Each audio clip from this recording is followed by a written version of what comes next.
can see that the problems really are multiplying. And NAFTA on the ground level may not be the only culprit, but it is not helping much. So I don't say that the solution is to become protectionist. That is not going to work either. But I think the solution is to make trade more fair, to pay attention to vulnerable and disadvantaged groups, to use other forms of cooperation that are not just trade, but direct help to the governments, the civil society organizations, especially in Mexico, but there are sufferers here in this country as well as in Canada. So I think a more comprehensive approach is going to be needed, and also some of the provisions in NAFTA clearly should be open to revision, especially Chapter 11 and Chapter 19. Okay, and remind me again, Chapter 19 has to do with? That has to do with creating bilateral commissions for reviewing cases that are, trade-related claims. Okay. Now, in a way, as we talked a few minutes ago about NAFTA compared to the EU, and the EU is a very comprehensive kind of union, whereas NAFTA is more of an agreement on trade only.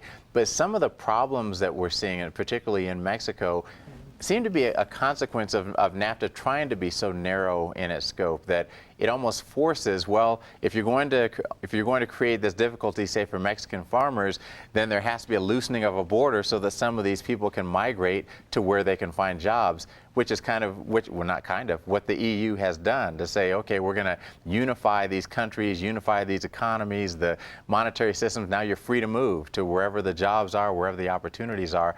Do you think that that might be the direction we have to go?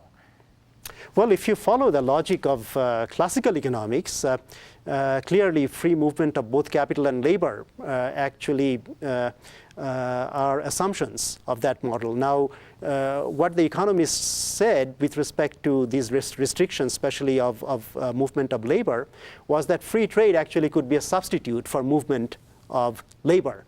And it was a very clever, well-articulated theory proposed very articulately by David Ricardo, among other people, and followed through by many other very clever economists. Called the Ricardo principle, actually? Ricardian principle of comparative advantage. Yeah, certainly that's very interesting, and under certain conditions, a true proposition. Right.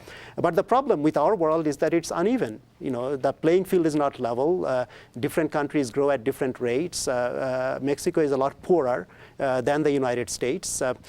Free flow of labor actually would benefit Mexico, but it would probably also bring down the wages of unskilled workers, especially in the U.S. to some extent. To what extent, you have to do actually a careful econometric analysis to find out. But clearly, it would affect our unskilled workers. I think that is the biggest objection that people might have in this country.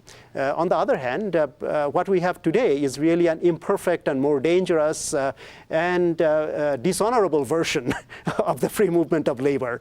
I don't think that is acceptable either. So what we need is a more humane, civilized, reasonable, and step-by-step kind of approach. And there are reasonable people on both sides. And before 9/11, actually, Vicente Fox and George Bush and others had met, and they were actually talking about these problems. But after 9/11, we have completely forgotten that the issue exists. Right. Now, do you anticipate that, it's certainly a political issue this year with the election season coming up?